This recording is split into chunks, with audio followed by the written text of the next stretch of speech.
6,000 करोड़ की परियोजनाओं की सौगात लेकर वो काशी पहुंचे। किस तरह से देखते हैं, क्या कहना चाहिए? देखिए, कोई भी सांसद अपने संसदीय क्षेत्र में रहता ही है और उस संसदीय क्षेत्र के लिए काम करता है, लेकिन प्रधानमंत्री जी को जो काशी के लिए करना चाहिए था, जो वादा किया था, वो आज 10 सालों में भी पूरा नहीं हुआ है। देश की जनता से जो वादा किया था, किसानों से, बेरोजगारों से, नौजवानों से, महिलाओं से, वो वादे पूरे नहीं हुए।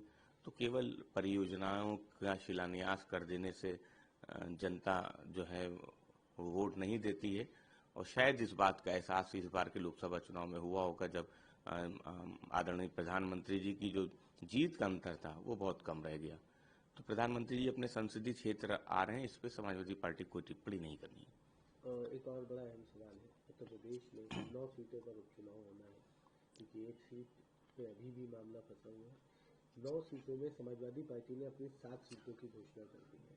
क्या कुछ स्थिति है, क्या इंडिया गठबंधन में इसके चलते कोई बिखराव उत्पन्न होगा? देखिए, समाजवादी पार्टी कांग्रेस को गठबंधन धन को निभाते हुए 2 सीट देगी, ये पहले ही आदरणीय अखिलेश यादव जी समाजवादी पार्टी स्पष्ट कर चुकी है।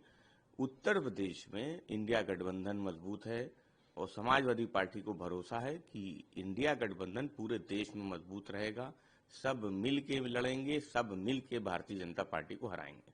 हालांकि कांग्रेस ने भी इस पर क्लैरिफिकेशन नहीं दिया और सोर्सेज से ये भी पता चल रहा है कि कांग्रेस का कहना है कि हमसे कोई डिस्कशन नहीं किया गया। देखिए, कांग्रेस के राष्ट्रीय नेतृत्व से बातचीत की गई। आदरणीय अखिलेश यादव जी ने 2 सीटें कांग्रेस के लिए छोड़ी हैं और समाजवादी पार्टी समझती कि कहीं कोई मनभेद नहीं है, मतभेद नहीं है इंडिया गठबंधन में। सब मिलकर भारतीय जनता पार्टी को हराना चाहते हैं। सवाल तो उनसे पूछना चाहिए जिनकी लोकसभा चुनाव में सीटें कम हो गई। और समाजवादी पार्टी तो अपने पीडीए नारे पे चुनाव को लड़ रही है और भारतीय जनता पार्टी का जो पीडीए है, जो पीडीए की बात करते हैं, उन सबको तो इन लोकसभा जो विधानसभा उपचुनाव हो रहे हैं उसमें भारतीय जनता पार्टी ने हिस्सेदारी भी नहीं दी है। तो इंडिया गठबंधन मजबूत है, इंडिया गठबंधन मजबूती से भाजपा को हराएगा। मिल्कीपुर की सीट को लेकर देखिए, जो व्यवस्था है, जो लीगल प्रोसेस है, उसमें कोई कहीं याचिका दाखिल कर सकता है किसी के खिलाफ भी। और अगर कोई माननीय न्यायालय उस पर कोई आदेश करता है तब तो चुनाव पे रोक लगा देता माननीय न्यायालय, तो चुनाव नहीं होना चाहिए था। लेकिन ये कह के कि याचिका विचाराधीन है, समाजवादी पार्टी समझती है कि ये फैसला उचित नहीं है कि 9 जगह चुनाव हो रहा है, मिल्कीपुर में चुनाव नहीं हो रहा है। क्योंकि जो समाजवादी पार्टी के विधायक थे इरफान सोलंकी, उनकी याचिका भी माननीय न्यायालय में विचाराधीन है, लेकिन कानपुर में चुनाव हो रहा है। तो सवाल बहुत से हैं और उन सवालों का जवाब भविष्य में भी चुनाव आयोग को देना पड़ेगा। इन सवालों से कोई भाग नहीं सकता, क्योंकि माननीय न्यायालय की कोई रोक मल्कीपुर चुनाव को लेकर नहीं है।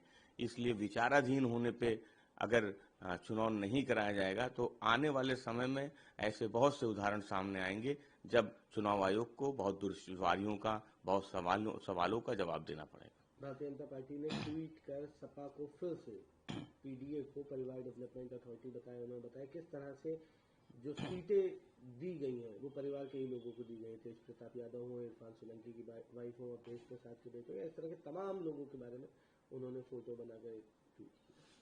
झारखंड में किस परिवार को टिकट दिए गए हैं? भारतीय जनता पार्टी की सूची आई है, किनको किनको टिकट दिए गए हैं, कौन मुख्यमंत्री हैं, उनके कौन पुत्र हैं, कौन रिश्तेदार हैं।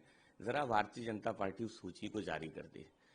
और समाजवादी पार्टी का परिवार संघर्ष का परिवार है। संघर्ष करके जनता के बीच में जानते हैं, जनता चुन के भेजती है। विधान परिषद या राज्यसभा से कोई नहीं जाता है जनता के बीच में या उस सदन में, जनता के बीच जाते हैं, जनता उस पर मोहर लगाती है।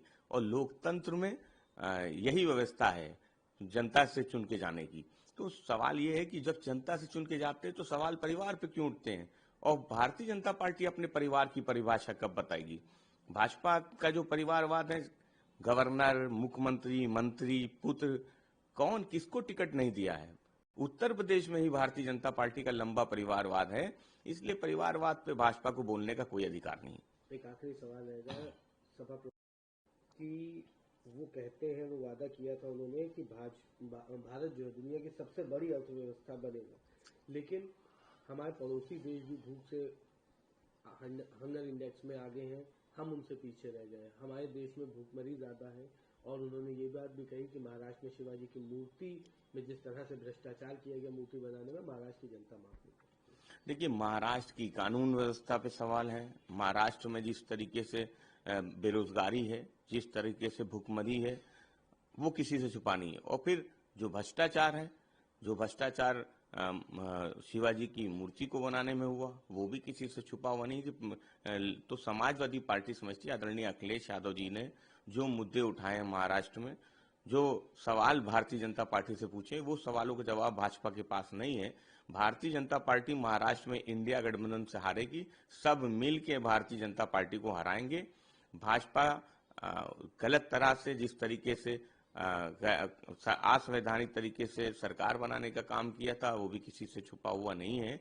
देश की सबसे बड़ी अदालत ने इस बात को बहुत स्पष्ट कर दिया था। इसलिए समाजवादी पार्टी समझती है कि जो मुद्दे आदरणीय अखिलेश यादव जी ने उठाए हैं, वो मुद्दे आने वाले चुनाव में मुद्दे बनेंगे, जनता उन पे वोट डालेगी।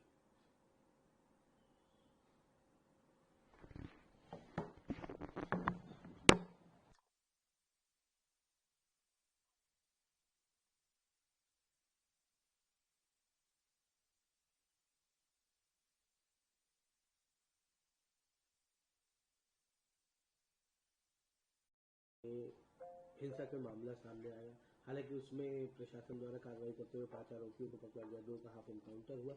उसके बाद अब बुलडोजर की कार्रवाई के लिए वहां पे तैयारियां शुरू हो गई हैं।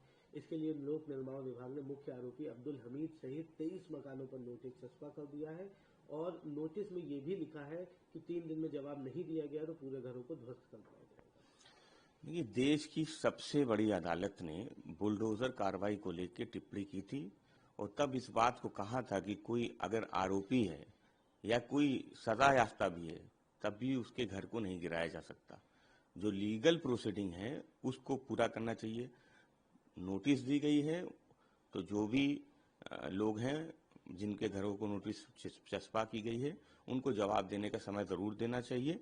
और आखिर सरकार किसी घटना के बाद ही क्यों नोटिस देती? यही सवाल तो माननीय सुप्रीम कोर्ट में उठा था। अगर कोई इलीगल कंस्ट्रक्शन है तो सरकार पहले क्यों सोती है? जब कोई घटना हो जाती, कोई किसी मुकदमे में आरोपी होता, तभी उसके घर पर नोटिस क्यों चस्पा की जाती? यही सवाल